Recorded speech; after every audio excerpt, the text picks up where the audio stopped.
Welcome back to Bree's Dark Desserts. Tonight we're crafting a Bloody Parfait, and with every layer, I'll unravel the chilling legend of Elizabeth Bathory. Some say she bathed in the blood of virgins to preserve her youth. Others believe her story was twisted into a dark myth. This is a tale steeped in beauty, power, and death. The story of history's so-called Blood Countess. If you'd like to bake along, you'll find the full recipe in the description below. So without further ado, let's dive into this dark dessert together.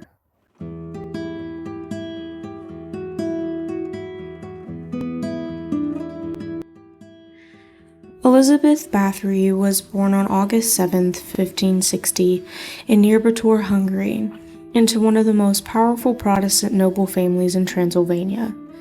The Bathorys were wealthy, influential, and politically connected. They had produced kings, princes, and military leaders.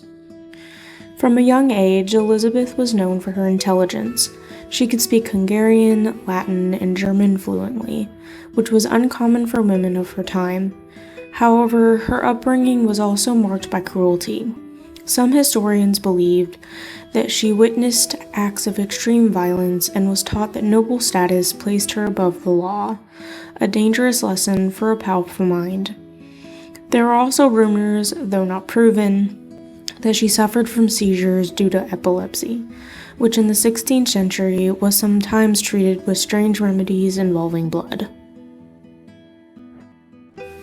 In 1575, at age 15, Elizabeth married Count Ferenc Nagydi, a wealthy Hungarian nobleman and a warrior.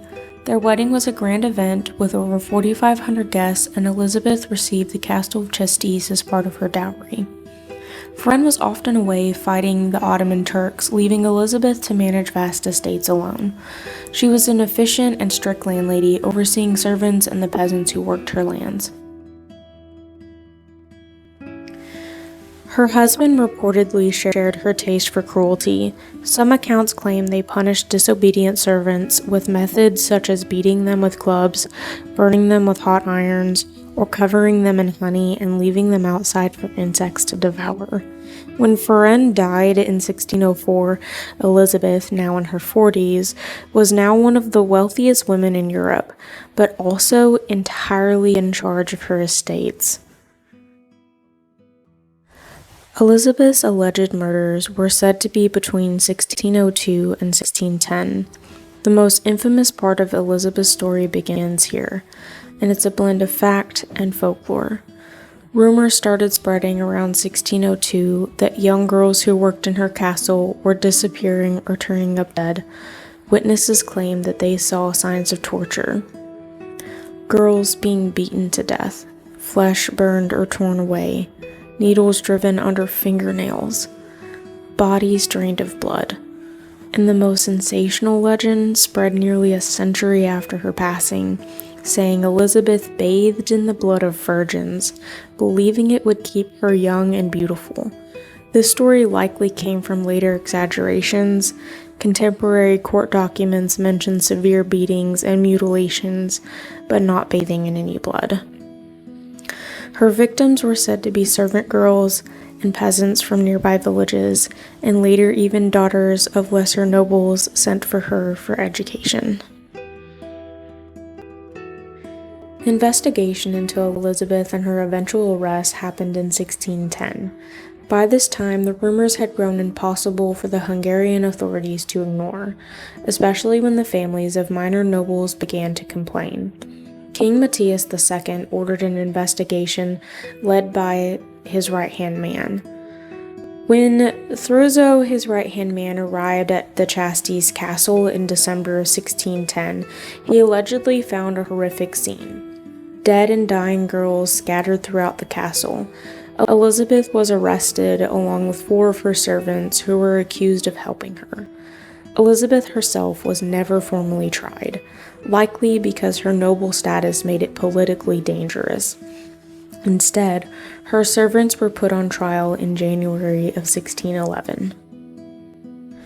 Testimonies from over 300 witnesses describe torture methods in grim detail. Some claim the victim count could be as high as 600.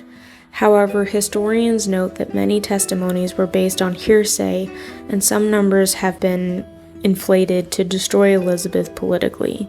3 of her servants were executed, while Elizabeth was sentenced to house arrest for life. Elizabeth's imprisonment and eventual death started and ended in the years 1610 to 1614. Elizabeth was confined to a set of rooms within the Chastity's castle.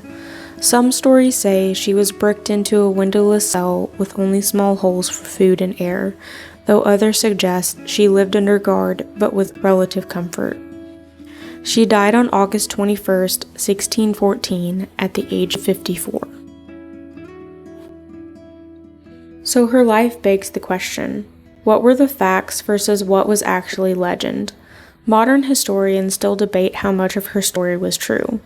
For a fact, she was accused of murdering servant girls. Many witnesses testified, and several bodies were found. But legend says she bathed in blood, had 600 victims, and used extreme torture methods. Politics suggests that her enemies exaggerated or fabricated charges to seize her lands and power. Elizabeth Bathory's name lives on in history as one of the most notorious female killers, real or imagined.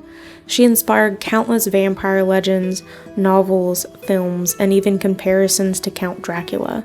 Whether she was a sadistic serial killer, a victim of political intrigue, or both, her story remains one of Europe's darkest tales.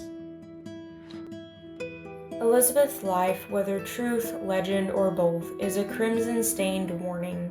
Proverbs 31:30 says, "Charm is deceptive and beauty is fleeting, but a woman who fears the Lord is to be praised." Chasing eternal youth led her to ruin, but God reminds us that the beauty of a righteous heart will never fade. This has been Bree's Dark Desserts. If you enjoyed this chilling tale and decadent treat, hit like, subscribe, and ring the bell so you never miss another story with your fellow dark bakers. Until next time, may your day not only be sweet, but blessed, and may the stories and treats inspire both your heart and your hands.